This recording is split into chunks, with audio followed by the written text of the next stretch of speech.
But here I'm going to show you some stuff on the VAERS website. This is the National Vaccine Information Center.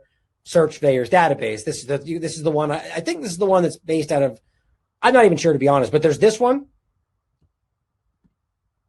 and then there's this one, which is the same information, but this one is exponentially harder to navigate because it's run by the CDC, because they're just always trying to lie and hide things from you. But same information. But anyway, so this one's much easier. Just pointing that out. So I've set this up, and I want to look at a couple of points here.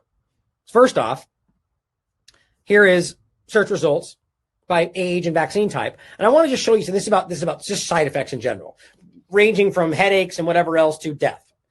What's interesting to me is that they're exponentially happening in one of the lowest risk categories, right? So that some of the people that are at the lowest risk, all the way down to 17 years old, in Canada still, that's considered 0% risk.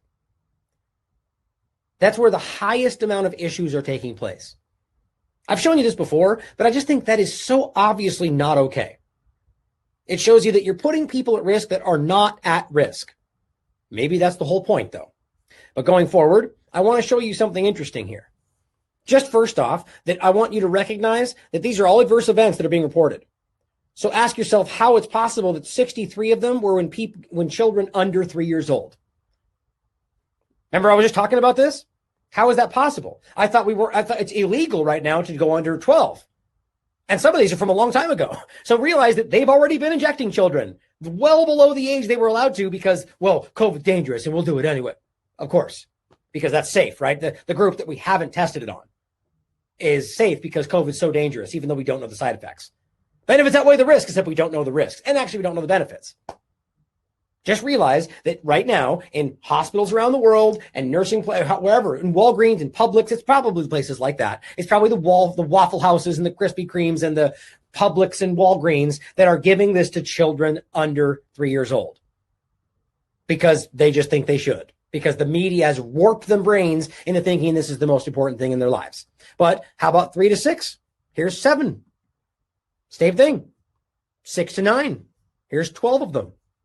Here, 9 to 12, still 8, right? So, I mean, it's incredible to see, and this is just adverse events, right? There's probably a hell of a lot more that just got the injection, and then a hell of a lot more that then died or got sick and didn't know it was because of that or chose not to believe it.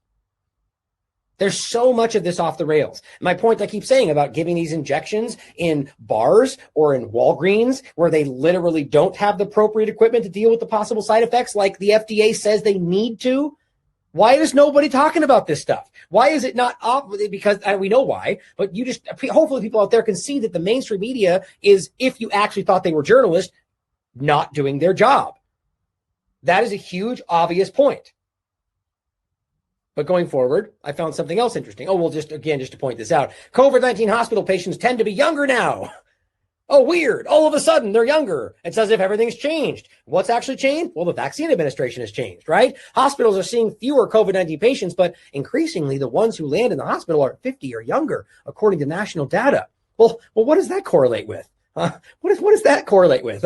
Isn't that interesting how exactly the 17 to 44 years, which is, the under 50s they're talking about, maybe it's because we're not dealing with the same thing. Maybe we're dealing with a rash of issues that are happening because the vaccine administration, and maybe because they were vaccinated, or maybe because that's causing other people around them to have things happen. Who knows what's going on? The point is, it's not just, oh, look, the age is completely shifted.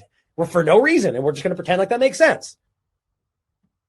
But moving on to the next database point, this is really interesting to me. Here is age and vaccine type, but now we're talking about death, okay? This is specifically about death. 3 years old, under 3 years old. Now, this is the year, month, day of death, and the vaccine type. Of course, it just says COVID-19. I'm sure I could get the maker in there too, and then the count. And the percentage of the total amount that's been reported in this topic. Okay, so under 3 years old. 1, 2, 3, 4, 5, 6, 7, 8. And then 59 unknown. So this is literally telling you that 63 children under the age of 3 have died following the administration of COVID-19 injections. So that's probably why when we look back over here that we don't actually see all of that information. Well, because these are Or, I mean, it seems that it's being manipulated. But the bottom line is the date is unknown, but this is telling you that 63 children under the age of 3 died after the administration of this injection. Here's 3 to 6, 10, 6 to 9, 12, 9 to 12, 8. Okay, so that's a good amount of children that have died of this injection, approved experimental injection. Some of them right away. We can look at the data sheets if you really wanted to. They're all there for you to look at. Realizing that that's crazy wrong. There's just no way to rationalize that other than people are doing what they shouldn't be doing. And why is no accountability? But going forward, I want to just to look at the general picture here, guys. Now understand the important thing, as we should always say, because the media will never do this on the other side of the argument, is that this is a VAERS site of unconfirmed information. And why is it unconfirmed? Because they never ever try to, they always are claiming that they're looking at data and autopsies and death records, and it's not happening. It's impossible. Just simply do the math and factor in how long it would take to do a proper research about one case and fly people out there and do the research, or maybe just get mailed the data or emailed the data, and you just do the math. We're talking about hundreds of thousands, and they're continually piling up. There's no way they have the resources or the manpower to do this. So they're lying to you. And it's a no-brainer if you just take a second to look into it. But my point is that these are unconfirmed because the CDC wants them that way. As we pointed out before, as Del Bigtree has covered, HHS and and Harvard did their study about, that's where we found out only 1% is generally reported, but they were trying to set up the automated system that could auto-pull these things from death records and information, and the CDC just literally dropped off the face of the earth. They stopped returning phone calls. They wouldn't answer emails. Why would that be? And you know what stayed because of that? This broken system that they can point to and say, that's unverified, so we don't know. It is designed to be dismissed. So when we point out and say that these are just reports of people who died after this, that's what they are. But realize that that's the same information we've always used for the flu, for any other vaccine, and we've never seen this much aggressive misinformation around it, like undermining what it is. This is a CDC-run official reporting system.